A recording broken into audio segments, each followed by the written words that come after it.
Thank you all for joining today's webinar. I'd like to thank you on this day of the memorial of the archangels Michael, Gabriel, and Raphael. My name is Jose Aguto, and I am the Associate Director of the Catholic Climate Covenant, and welcome you to the third in the Season of Creation webinar series entitled On the Common Good and Our Common Home.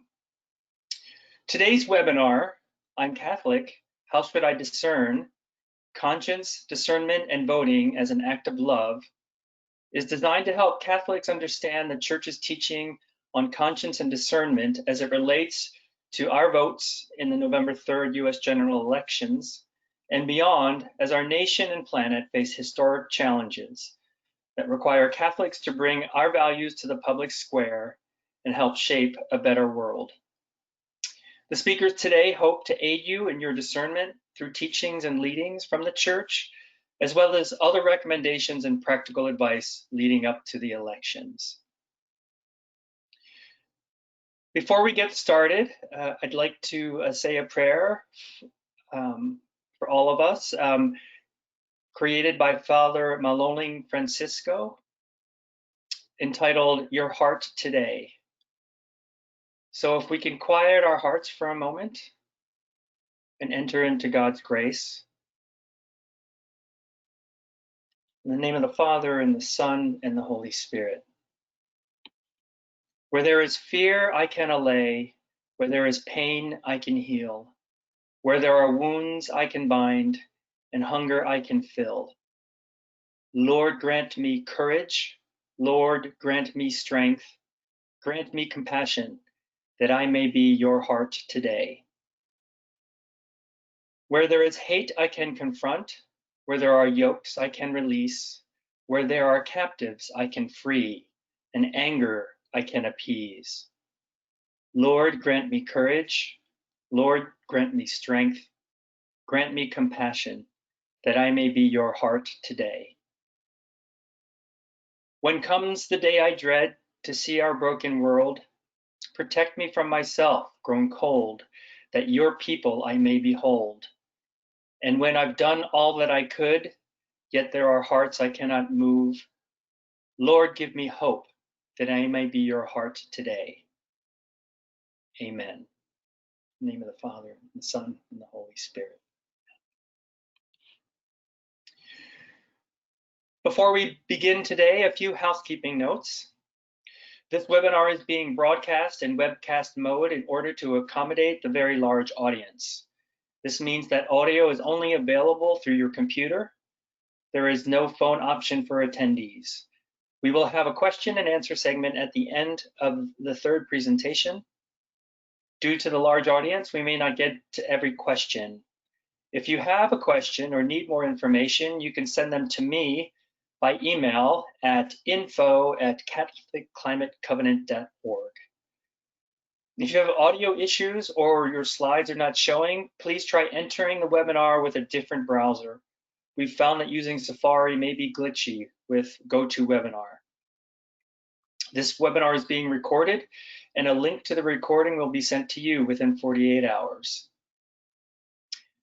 So with that out of the way, I am blessed to introduce our three panelists. I will allow them to speak their piece instead of elaborated intro and just go straight to their bios. Our first speaker today is Professor Dan DiLeo of Creighton University, as well as the director of the Justice and Peace Program.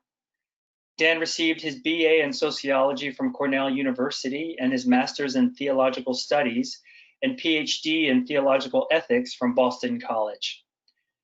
Dan's interest in Catholic social teaching and climate change has directly influenced the work he does outside Creighton. Since 2009, Dan has worked as a consultant for the Catholic Climate Covenant, and we are blessed to have him for these many years. Dan will guide us to understand how Catholic social teaching approaches the issues of consciousness formation and conscientious voting. Our second speaker is Jill Rauh, Director of Education and Outreach in the Department of Justice, Peace, and Human Development of the U.S. Conference of Catholic Bishops.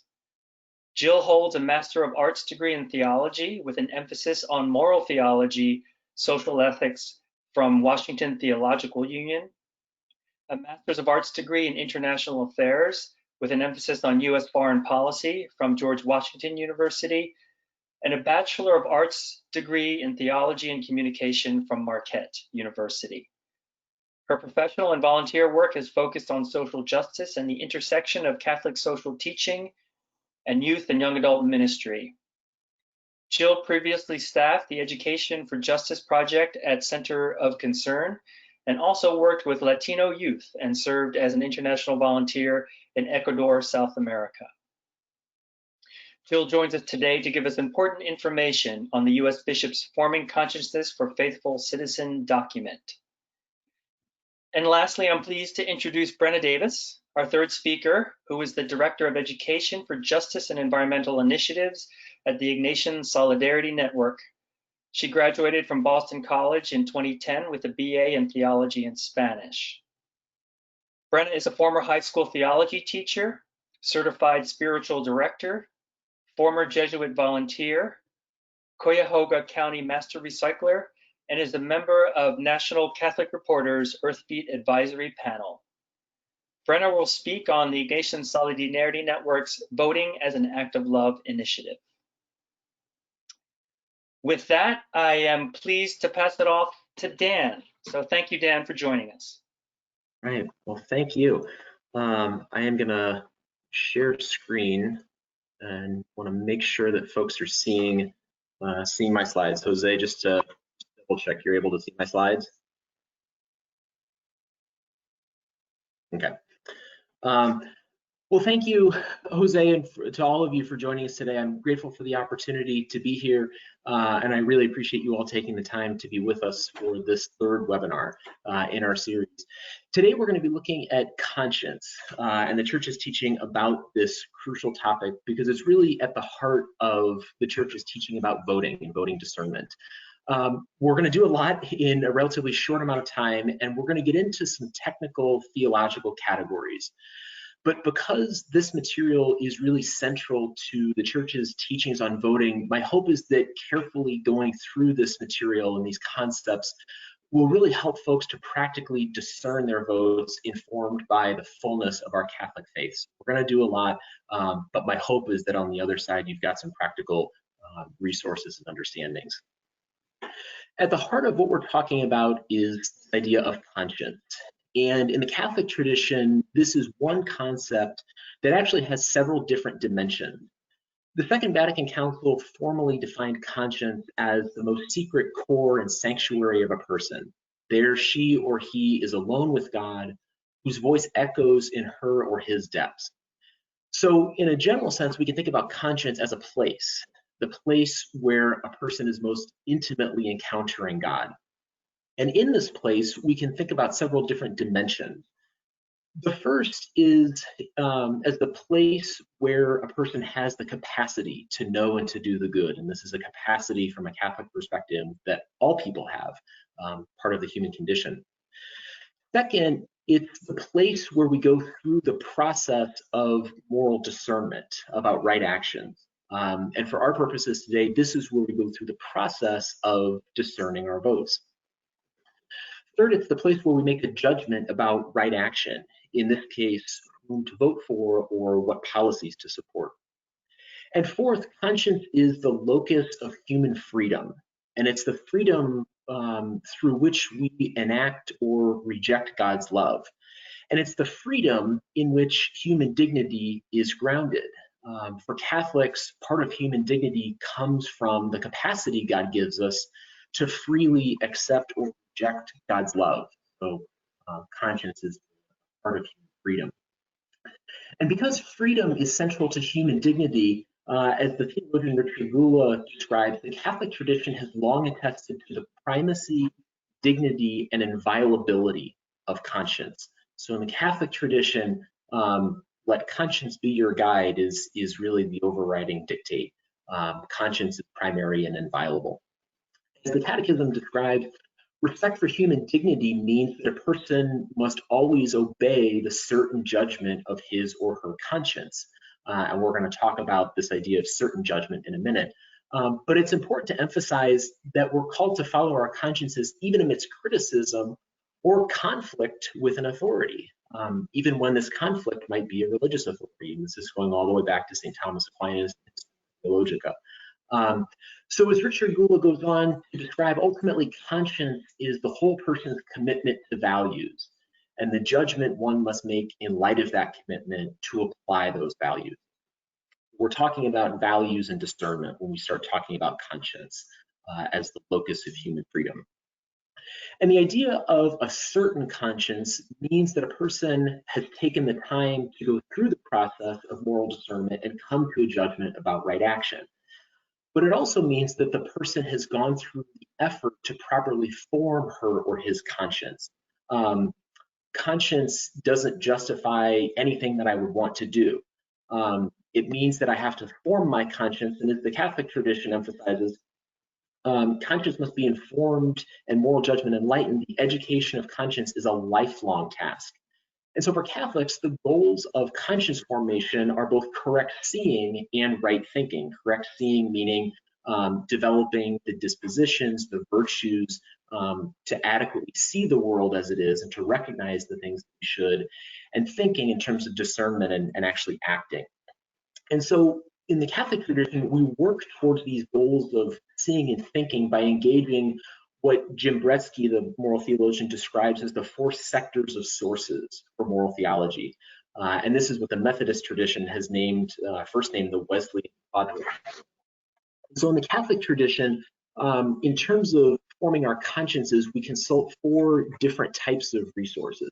The first is what we call experience. We know intuitively, based on our human experiences, something about what's right and wrong.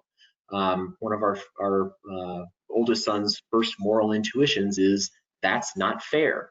And he knew it simply based on experience. So experience is an important source for moral discernment.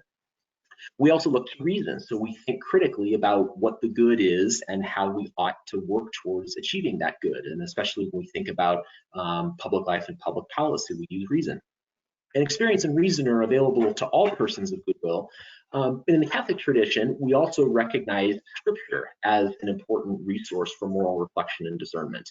And finally, we look to tradition, and most broadly, this is the tradition of the community. And within that community, we can look especially to the authorized teachers, namely the magisterium. And we're going to talk about church teaching here in a few minutes. In terms of conscientious voting, we're really engaging values.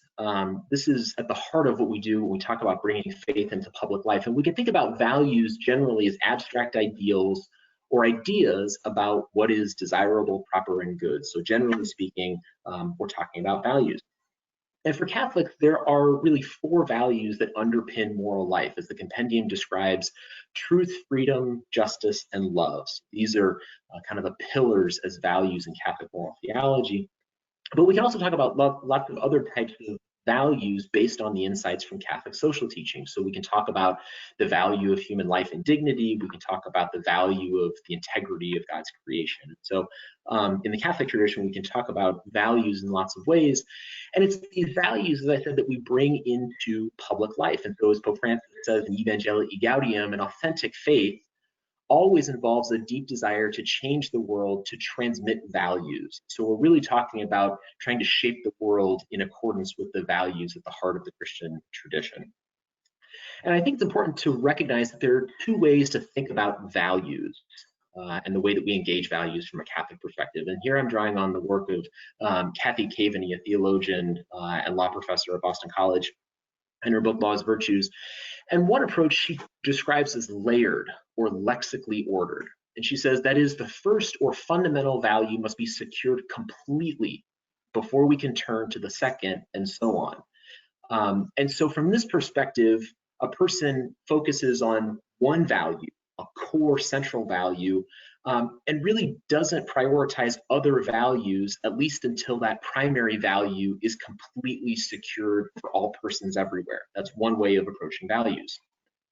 The other way of approaching values that Dr. Caveney talks about is what she calls an intricate herringbone pattern.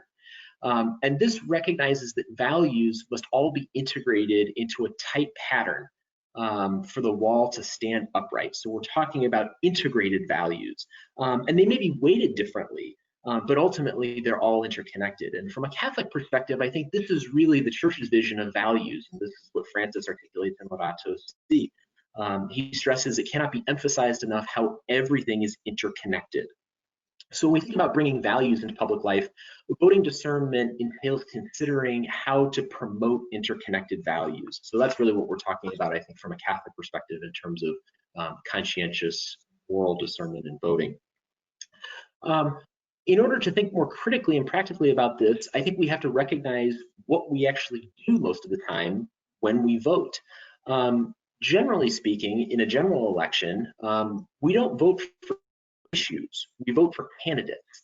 Unless it's a referendum, we don't vote on policies directly, we vote for persons who will exercise authority on our behalf. This is an insight that Bishop McElroy pointed out in a talk he gave in February, really drawing on Dr. Caveney's work.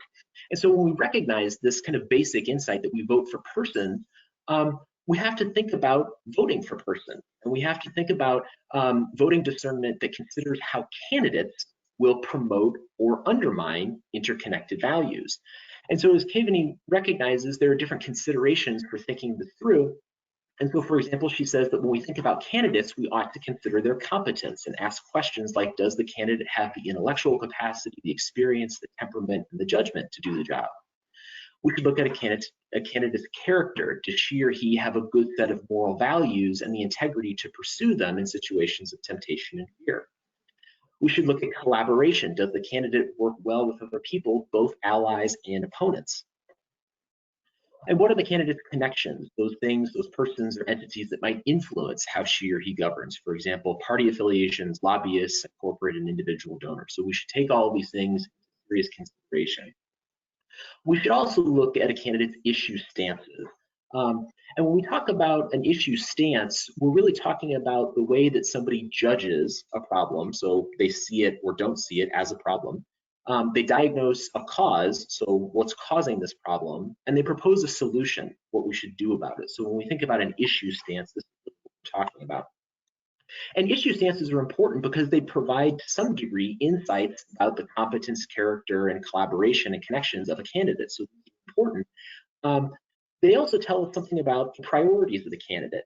And here we really have to consider several factors in terms of how to prioritize issues. Some are more or less fundamental to life and society, some issues are amenable to change, and some issues are more or less urgent in terms of timeliness and severity. So we have to think about these things.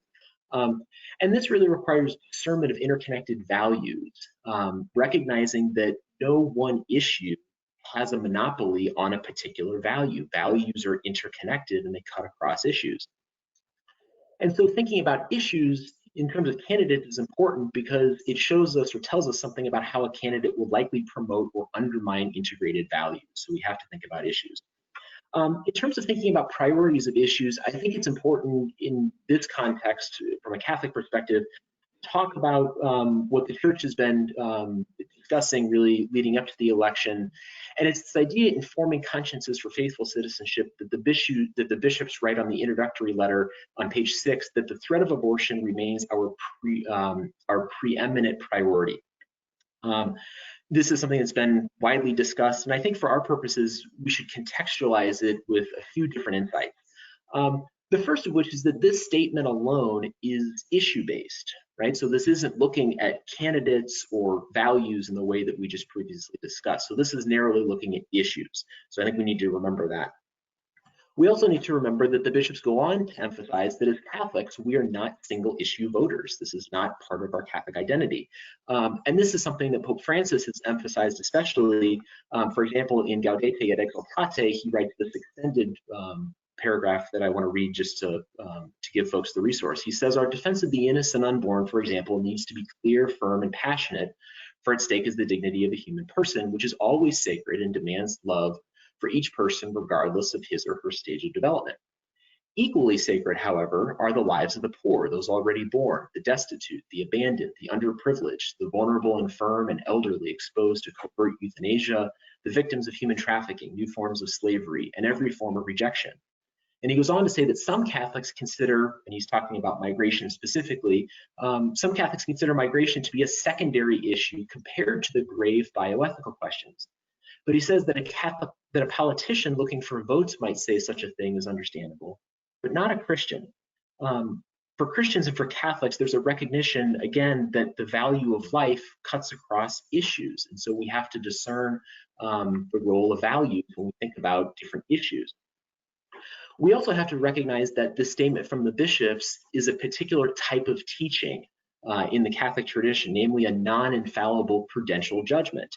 And so it's a normative teaching for Catholics, and as the bishops have written in the Challenge of Peace, these types of teachings are owed serious consideration when Catholics are forming their own views. So we have to seriously consider this. But because of this non-infallible prudential nature, it's a teaching with which Catholics in good conscience may disagree. So I think we need to recognize this, taking conscience seriously. And this is something that Bishop Stowe pointed out in the first webinar of our series, when he recognized it could be argued that creation is the preeminent issue, because without the environment to sustain human life, you can't have human life. So again, recognizing that values cut across different issues. We also have to recognize that even if one agrees with this prudential judgment, church teaching allows for and indeed requires conscientious discernment of prudential strategies to reduce abortion. So there are different strategies: outlawing, providing comprehensive health care. So there are different strategies that we can think critically about.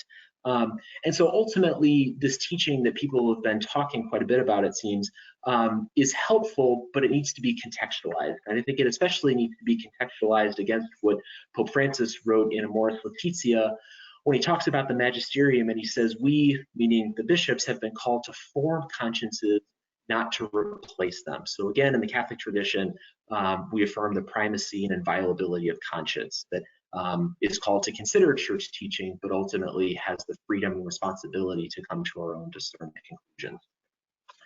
Another thing that I want to talk briefly about, because I think it's important to the church's teaching about voting, is this idea of intrinsic evil.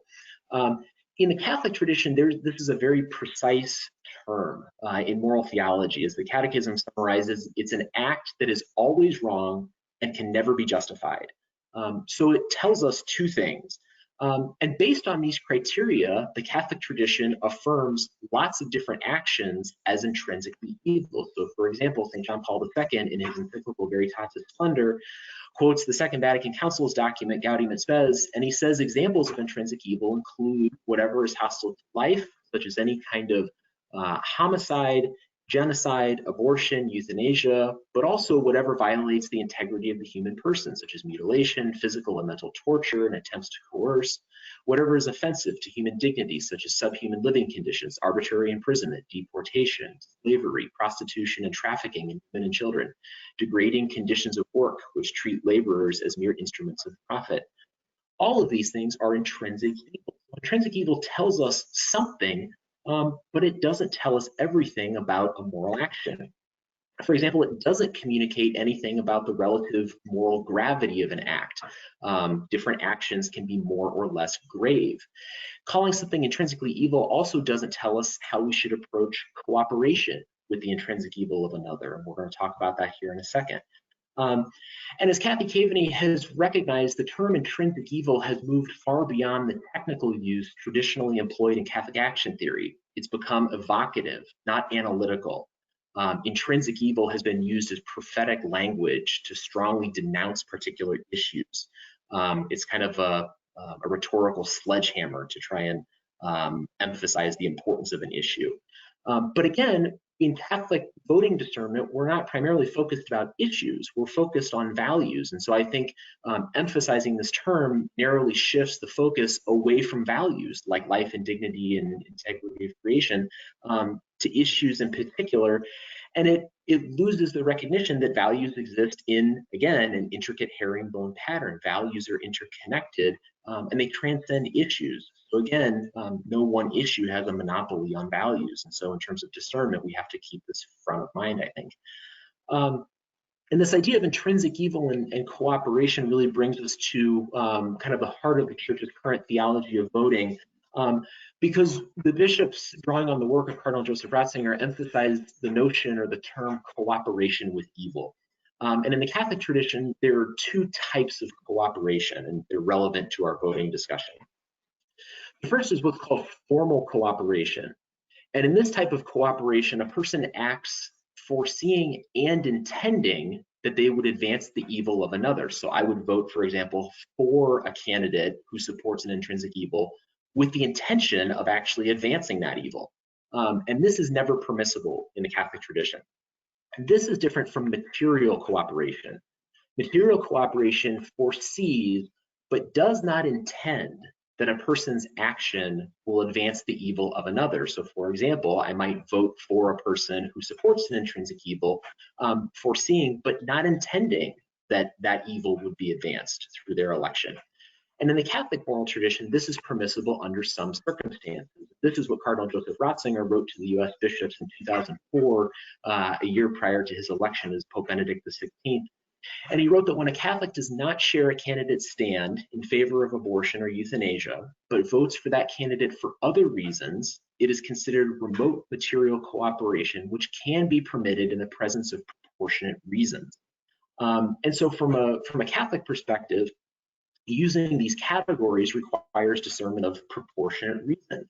And when we think about the idea of proportionate reason, we have to define our terms.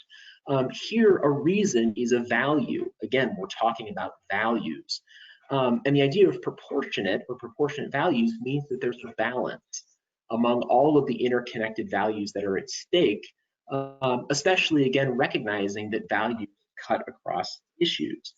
So from a Catholic perspective, for example, Bishop McElroy has recognized that the death toll from abortion is more immediate, but the long-term death toll from unchecked climate change is larger and threatens the very future of humanity. So we're recognizing life among different issues. And of course, that's to say nothing about different values like racial justice or dignity of migrants and how a candidate might promote or undermine those values. So ultimately, when we think about proportionate reasons, and really when we think about voting discernment in the Catholic tradition more broadly, we're really talking about conscientious prudential assessment of how candidates will impact interconnected values that transcend issues. And we do that through discernment, again, of a candidate's competence, character, collaboration, their stances on issues, and also looking at evidence-based strategies. So again, we've gone through a lot of these categories. We've used a lot of technical terms, but hopefully this gives folks a deeper sense of the Church's theology of voting in some of these categories.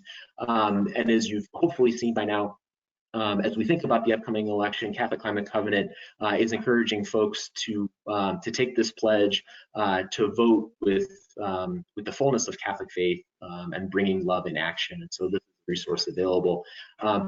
And in addition, I also, because I've mentioned both Bishop Stowe and Dr. Caveney's work, I wanted to let folks know that on October 20th, the two of them will actually be giving a talk here, well, a virtual talk, but through Creighton University, titled Voting in Catholicism, Critical Discussion of Forming Consciences for Faithful Citizenship. So if you're interested in, especially Dr. Caveney's work, this is a unique opportunity to hear from her in the context of Catholic discernment. So with that, I will turn things back over to our organizer and appreciate all of your time and attention.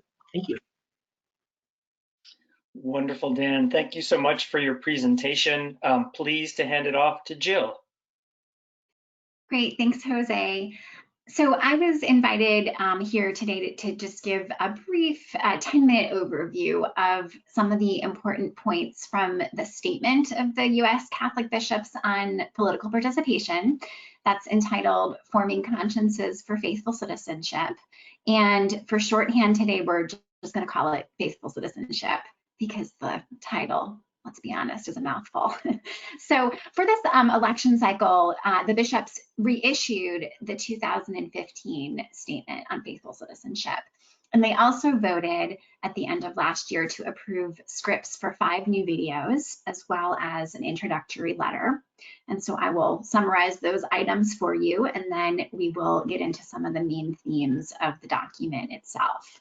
So first of all, the 5 videos whose scripts were approved at the General Assembly in November, you can see those on the USCCB YouTube channel. They focus on the call to participate. They make an invitation to civil dialogue, and they overview a broad array of issues that Catholics are called to raise their voices around. Everything from, protecting the unborn, to racism, to environmental protection, to end-of-life issues. And then the second item that they approved back in November was an introductory note. You've heard a little bit about it from Dan. And so that begins by quoting from Pope Francis's Rejoice and Be Glad. That's the Gaudete et Exultate document that Dan referred to. And so they quote from that sort of in affirmation of the breadth of our Catholic perspective. The call to holiness, they quote Pope Francis as saying, requires a firm and passionate defense of the innocent unborn, and equally sacred are the lives of the poor, those already born, the destitute, the abandoned, and they go on to mention other populations.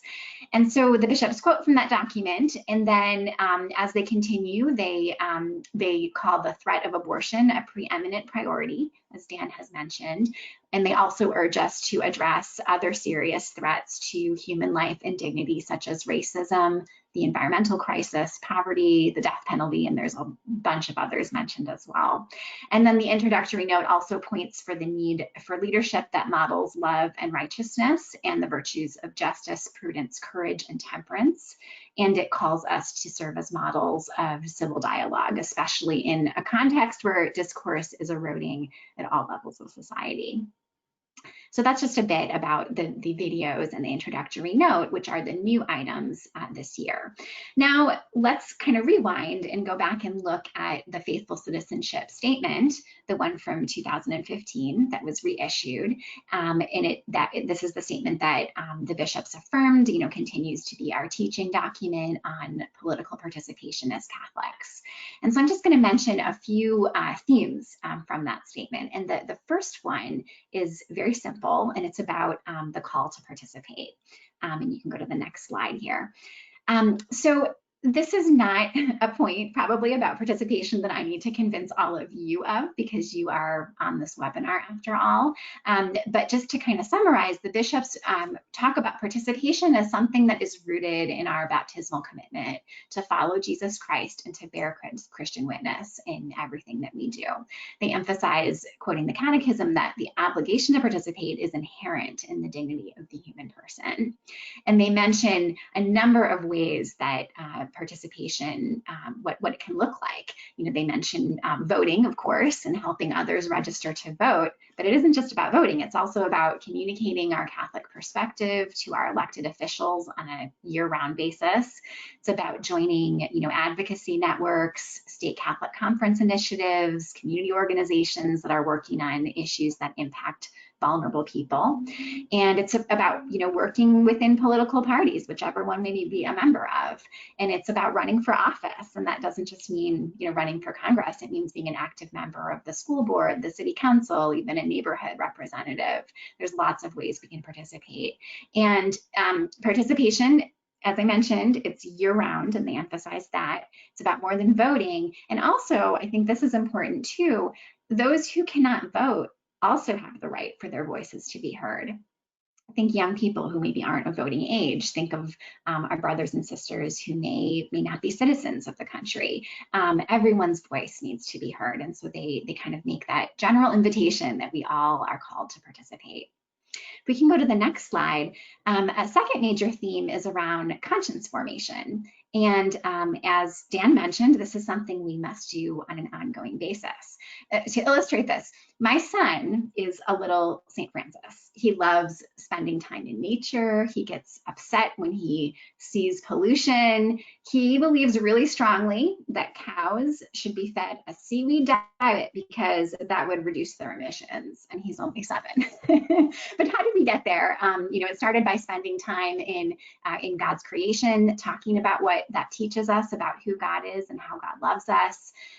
It's happened through reading the creation story in Genesis, stories about St. Francis, opportunities that he's participated for young kids through a parish advocacy day, through our annual parish Earth Day fair. So this is just an example, but it's the same for all of us. It takes time for our consciences to be formed, and it has to be intentional. So what I like to do in these presentations is, kind of forget that it's the election for a moment. And if you serve in any sort of ministry role, paid or volunteer, just think about, how can I offer opportunities for conscience formation as part of the liturgy, as part of religious education, sacramental prep, youth ministry. It has to be ongoing. Conscience formation is ongoing. So that's, something we can all sort of take home and think about ourselves, how we can contribute to that conscience formation.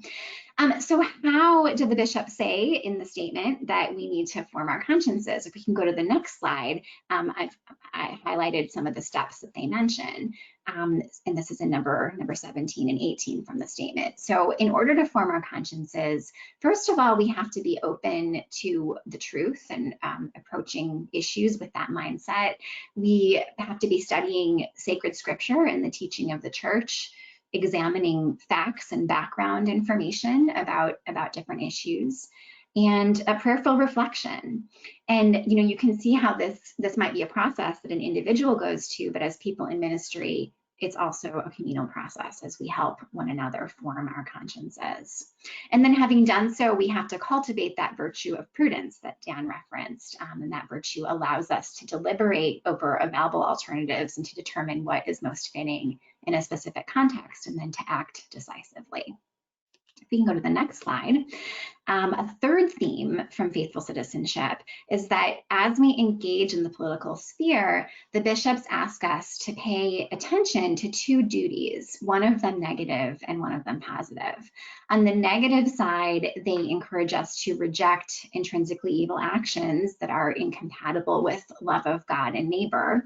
And examples that they mention include, the intentional taking of human life, as in abortion and euthanasia, as well as racism and the targeting of non-combatants in acts of terror or war, mistreatment of workers. You've heard some of these mentioned earlier in the presentation.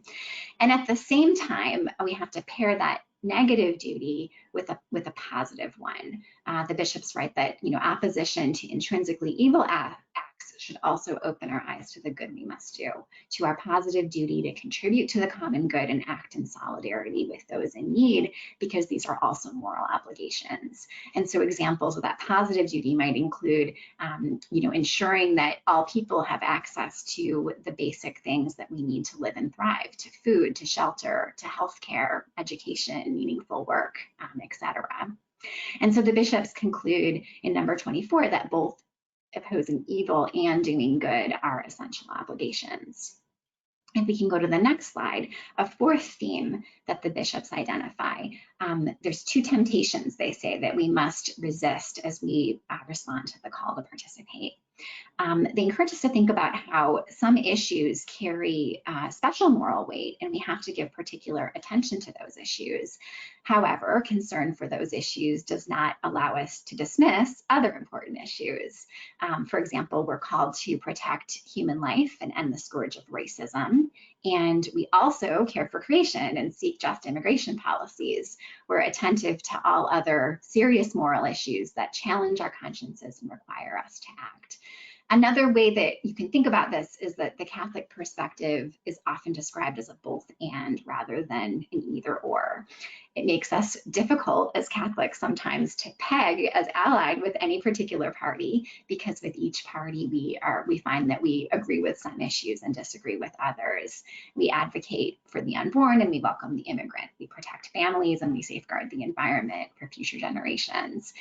So Catholics are called to live out this both and approach in our political participation, from the voting booth to our ongoing engagement in addressing the issues that impact our communities. And to illustrate this, I'm just going to show a next slide, if we can go to that one, that lists the many, many issues that the bishops cover in their section on policy considerations in the Faithful Citizenship Statement. As you can see, the list is pretty comprehensive, and another kind of area that I think we're encouraged to think about is the interconnectedness of all of those issues. We can't really see them in isolation because oftentimes they're connected to one another. Another essential point, if we can go to the next slide, is that the bishops note that in this statement, they do not intend to tell Catholics for whom or against whom to vote. They note that our purpose is to help Catholics form their consciences in accord with God's truth. We recognize that responsibility to make choices in political life rests with each individual in light of a properly formed conscience, and that participation goes well beyond casting a vote in a particular election. So faithful citizenship is not a voter's guide, and it's not a scorecard of issues.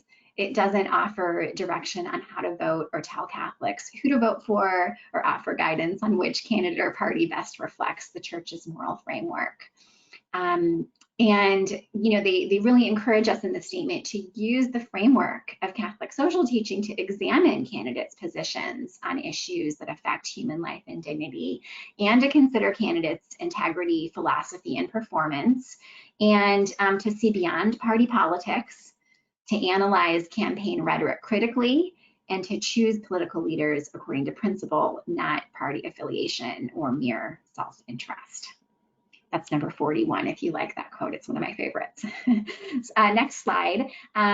So one final theme that I want to emphasize is the call to engage in civil dialogue.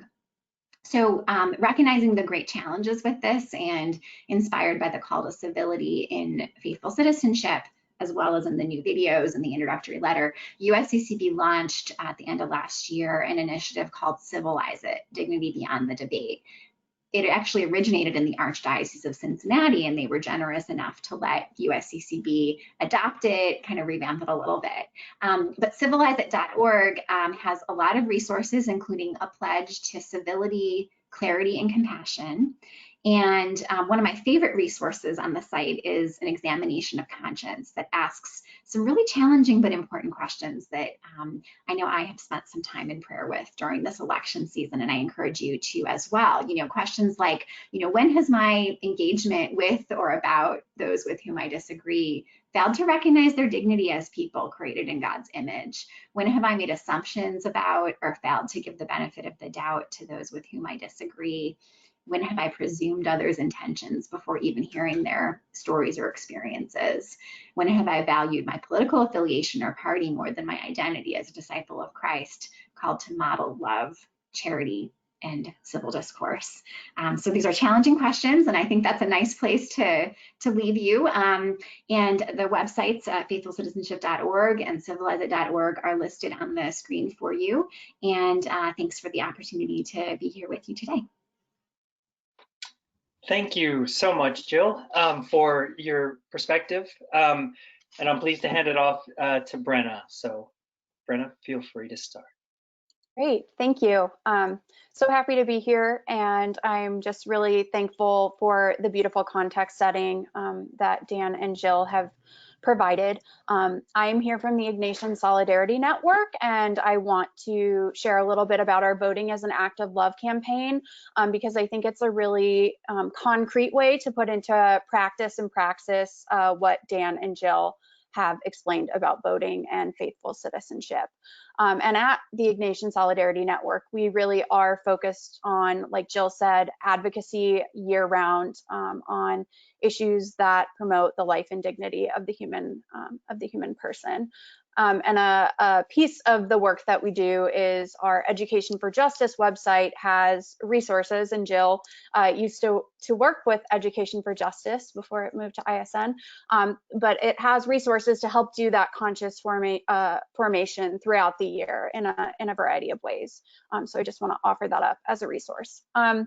But in terms of our Voting as an Act of Love campaign, the idea is really what we've been talking about our values and about our care for the common good and the life and dignity of the human person. And right now, there's a lot of divisive rhetoric about who and what people should be voting against. And while we are called to stand against intrinsic evil, we really wanted to invite people to think about what they are voting for? And so those values, you know, how is their conscience calling them and leading them to cast their ballot? And so this requires us to think about our neighbors. So, you know, in the Hebrew scriptures and Jesus in the gospel constantly reminds us to consider the Anawim, right? The widow, the orphan, and the stranger. So who are those people who are most vulnerable in our society, and how can our vote be an act of love and kind of a prophetic stance to support these people in our society? And so we really thought about the idea of St. Ignatius saying, you know, love shows itself more in deeds than in words. So if we do say we care about the most vulnerable people in society, so the unborn, people living in poverty, many of them children, migrants and refugees, people who experience racism, people on the front lines of pollution and climate change. Those of us who have the right to vote also have the responsibility to use our conscience to vote for candidates that we believe will best promote the common good. So just like Dan and Jill mentioned earlier. And a piece of this that we thought was really important was this idea of centering relationships with people. Again, when we just think about kind of specific policies or specific candidates, that can get really divisive. But we really wanted to encourage people, and we want to encourage you to think about whose stories are you bringing with you to the ballot box, and to really to think about that in prayer. Who is moving you to vote? Who might you be casting a ballot for, as Jill mentioned earlier, because they cannot do it themselves? So thinking again about children, the imprisoned, migrants and refugees, you know, as Jill said, those who cannot vote also have the right for their voice to be heard. And so thinking about kind of what is compelling you and how is that leading your conscience forward? And so our campaign, again, is also not meant to tell anyone who to vote for, but rather to provide a little bit of framework for discernment and to provide some tools to help you do that. So some highlights of our campaign, this is just going to be really practical information, but ways that you can participate in civic life is this week is the network voter registration and request your ballot week. So we're really encouraging people to take the time to check and confirm your registration so that you're set up to participate in the upcoming election, and to request your vote by mail ballot if that is how you plan to vote in this election. And you can check all of your information on our website at igsol.net/vote, and that link will be on the screen in just a minute. But we have a resource page that has a lot of easy links that you can do to help you do that or to share with your community. And then upcoming deadlines for voter registration, we just are trying to get information out to people. So a lot of deadlines are occurring in early October. So we just encourage you to look for your state and just make sure that you're all set. And then the next slide is our upcoming vote by mail ballot request deadline. So if you are planning to vote by mail, we just want everybody to know when they need to request their ballot so that they're all set to participate in this year's election. Next slide, please. And so this is just kind of our resource hub. This is what it looks like. So it's got a countdown tracker to the election. And like I said, all of the places that you can check your registration, register to vote, and we also have a pledge as well that I'll share about in a minute. The other things that we have, and you can go to the next slide, is that we do have some voter guides on social issue areas. And so I really appreciated what Dan said about our voting being values-based, and we did try to incorporate that into our voter guides. So we have 4 dealing with the 4 main issues that the Ignatian Solidarity Network advocates on. And so they are on ecology, criminal justice, domestic poverty, and migration. And they have just kind of the status of where some specific policies are in our country right now. But at the end of each, there is also a question reflection section where you can reflect on these questions yourself as you think about who you are planning to vote for. And also they have questions for candidates. So this could even work at a local level if you're trying to discern about local policy. And so we just hope that these will be useful tools to kind of help you, that you can take to prayer or that you can share with people who are candidates, to kind of express the importance of your Catholic faith in your voting. The other things that we have voter bingo and also the debate bingo. So they're just kind of fun ways to engage. So we have some principles of Catholic social teaching on the bingo sheets, and we're just encouraging people to kind of have those as they're listening to the debates, if you plan to listen to the debates, and kind of marking down what you notice about candidates and how they are or are not supporting particular pieces of Catholic social teaching.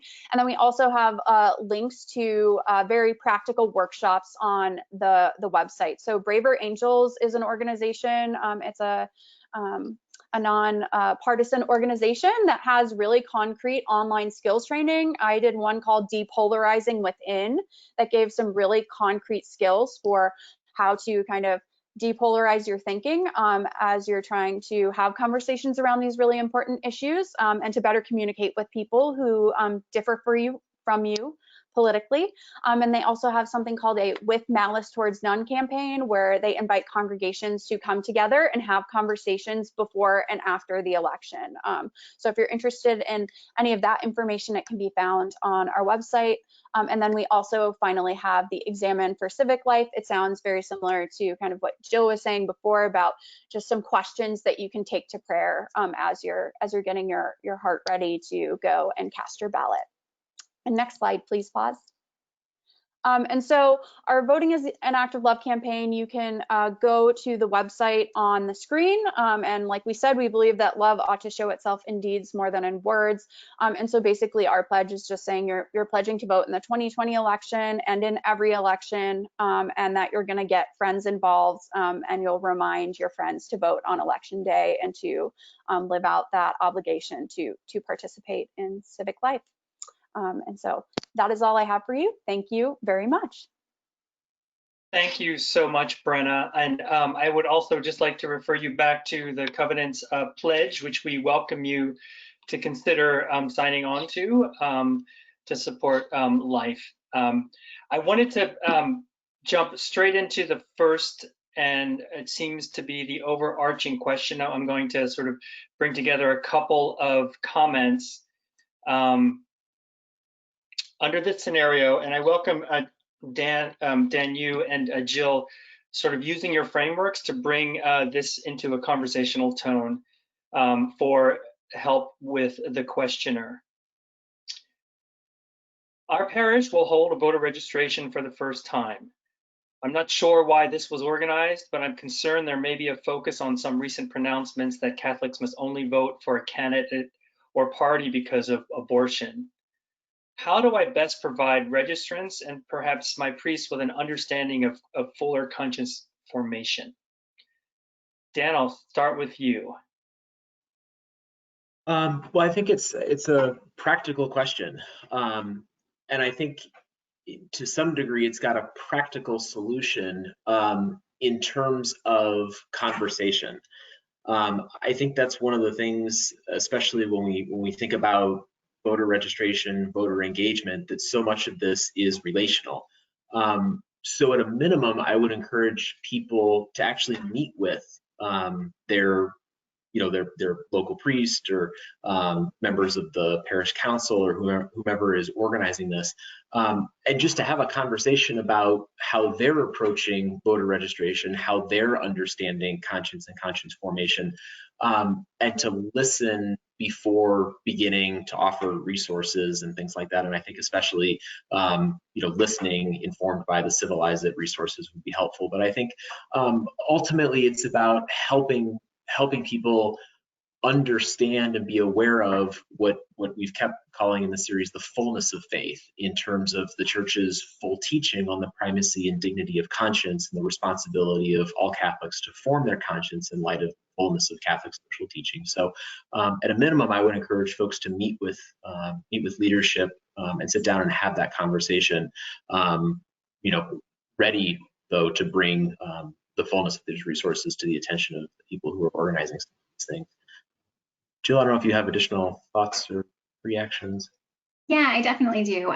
So to the person who asked the question, if you would like to visit the faithfulcitizenship.org website, I think we have some pretty practical resources that can help you. The one thing that I would recommend is there's a bulletin insert or handout that you could easily distribute to Catholics. It's a really great handout because I think it really points to the both and of our Catholic faith. It really makes the connections as to why we care about the unborn, and we care about racism, and we care about families, and we care about immigrants, right? So use that and distribute that. The second thing that I want to say is that for anyone who is thinking about sponsoring activities like voter registration, voter education, those are great things to do. And visit the Faithful Citizenship website, because there's some legal guidelines that you should be aware of so that those can be done appropriately.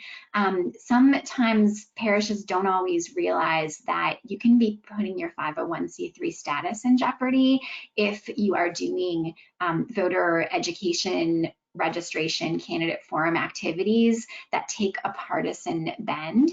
They should be presenting to Catholics kind of the range of issues that we care about. And when we are either directly supporting a candidate or only mentioning issues that are associated with one candidate or the other, that can actually create a problem for a 501c3 organization, because it can also give the appearance of partisanship, and that is a criteria that can prove problematic.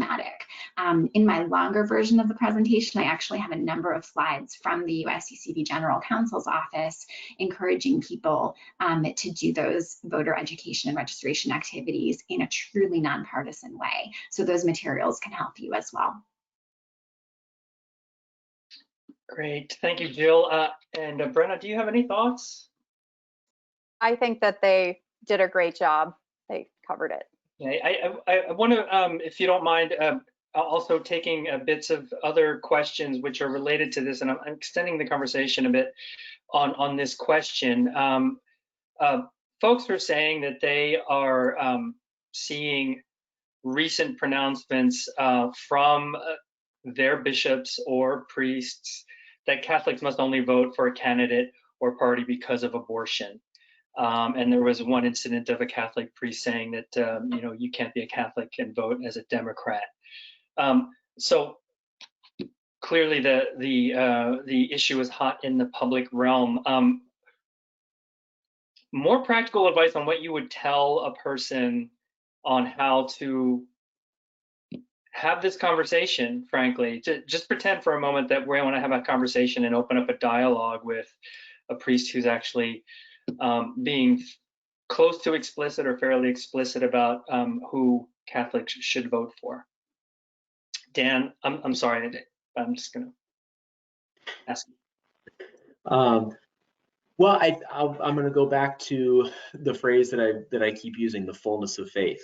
It's the title of a book by two theologians, Michael and Ken Himes, and I think it encapsulates so much of what I would like to say in response to this.